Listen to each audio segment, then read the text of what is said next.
Hi, welcome to Healing Humanity. My name is Dina. And somebody asked me the other day, what actually moves you? What has kept you going after all this time? Like, most people would just stop. They'd just let the lies, take over their life. They would feel bad about themselves. God forbid they might commit suicide even. That's what people expected. I mean, how disturbing is that, right? To I can't tell you how many times, and I've said this before, I can't tell you how many times I've heard, you should have been dead already. Says who? You? What are you talking about? So many people have said all of the things that we threw on you should have stopped you. The thing is that I know that God's got my back. I know that if I wait long enough, my work ethic, my reputation, my demeanor was going to show the right people who I actually am. And they won't believe what you say. And if that makes me mean, so, so be it. I don't really care. Um, that you expected me to be driven by the money. When you took that away, I was still going. You expected me to be driven by the accolades, that I was looking for attention. When you took that away, I still kept going. When there was no fame, there was no fortune, there was no glory, there was no authority in my life anymore. Everything I had known and built in my life was taken away from me. Did it hurt? Oh, of course. I wouldn't be human if it didn't. It worried me. It was concerning, but at the end of the day, I am not one to stop. Like somebody said, you don't let the paint dry before you're on to the next thing. You're right. I don't. I had built a career of truth. I had built a career and a reputation in my field, 35 years of, having good ethics and thinking logically, not trusting in just my emotions or not being led by my emotions, and to be, like I said, trustworthy to others, trying to do what's best for others in whatever situation might have arisen. I felt powerful. I don't know whether I was powerful, but I felt powerful. And I was proactive, always proactive. I most of the time, and it may not be every time, but most of the time, I don't wait for somebody to tell me that this needs to be done. I will just go and do it. If I need to make an apology after the fact, then I'll do that. But I've always been that way. I find that most of the time, I'm pretty darn responsible. And, you know, if this tells you anything, what drives me was exactly what Mahatma Gandhi used to say. And I used to have this on my office wall. And I would look at it every day. And people that would come in would look at it every day. And I had to, if I was going to post it on my wall as my leading saying, right, as my go-to for how I want to lead my life, I had, if my members and my family and other people were seeing this in my office, I had to live that, right? I had to prove that that's who I was.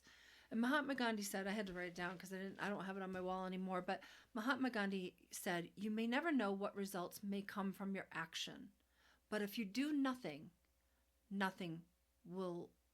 will be no result. And that's what I lived by, right? That's what guided my entire career, most of my life. And when I started to run into all of these problems from people, I knew that wasn't a God thing. That wasn't God keeping me, although at first I wasn't sure.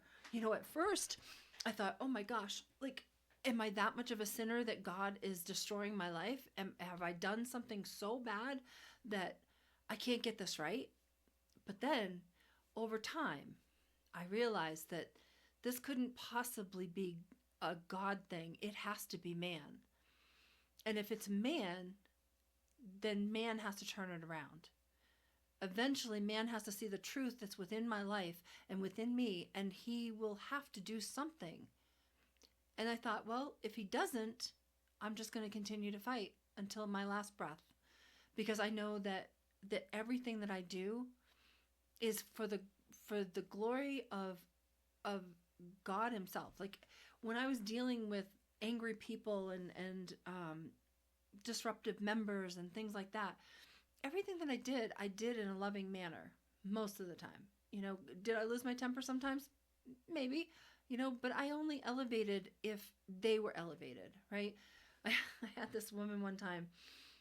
She brought me a note. I was on the phone with one of the members and she brought me this note.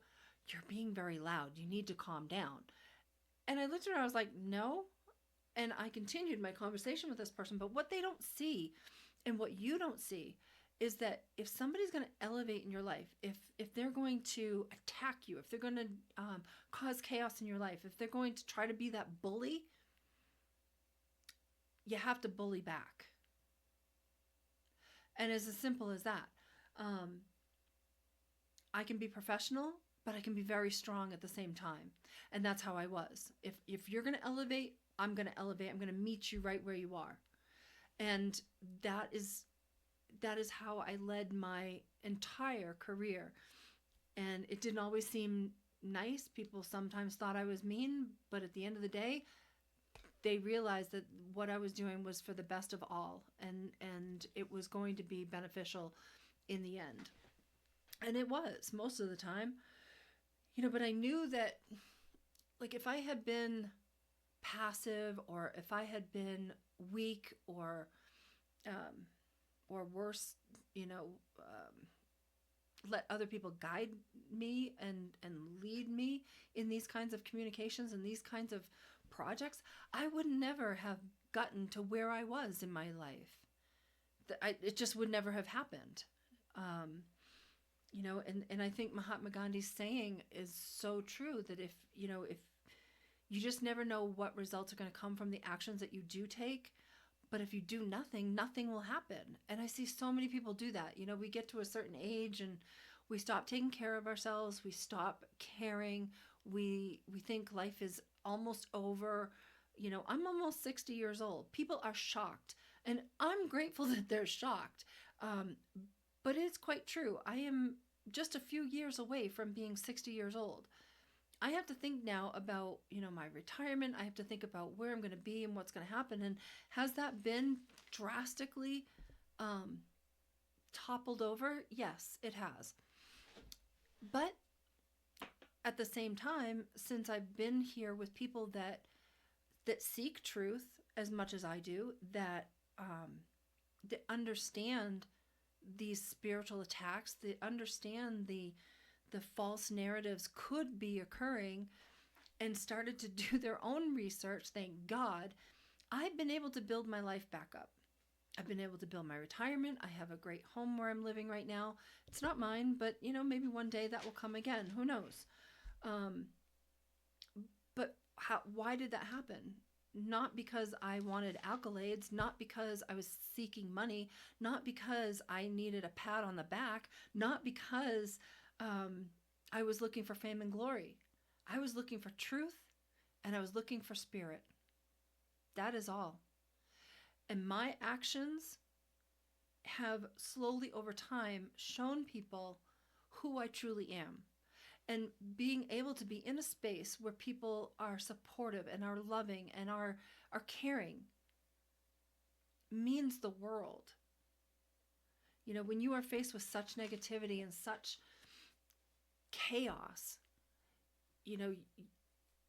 I started to believe that humanity was just damned. It was never going to survive what was happening in the world. But through the people that I have met, and many people from my past who I know are still supportive, that is what drives me. They drive me. The truth of spirit drives me. The truth of God drives me. And my truth, right? My truth of who I truly am guides me. I've had so much misinformation and lies that have been shared, and it has all been from selfish people thinking that they can control my life, my narrative, my choices. But you can't, and you shouldn't. You see, what I found shocking is that, and most of this, not all of it, some has been women too, but most of it have been men who thought that they could control what was going on in my life and who I became and what was going to become of my life. You don't have control over my life. You might have control over particular situations or particular businesses, but you don't have control over me and who I am as a person. You know, I find that those particular situations, those people are the ones that are taking my continuing to strive, continuing to try to build something different in this world. I find those are the ones that take it most personal, and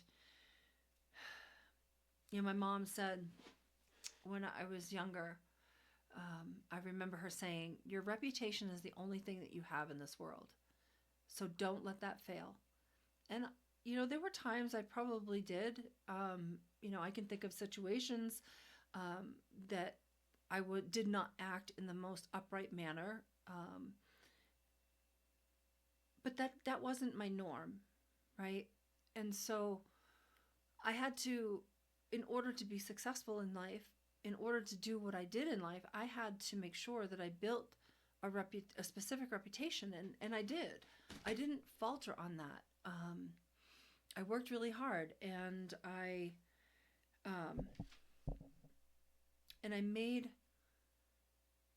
made my serving other people most important, and through that, I built respect, and I built a good life for the most part. But what truly, when you look at that, you have to understand that that didn't come easily. I was a shy kid. I was awkward. I was, I don't know. I don't know how to describe it, but I was just sort of this dangly little kid, and a particular situation happened in my life. I was about 13 years old, and I realized at that moment that I had to figure out life on my own.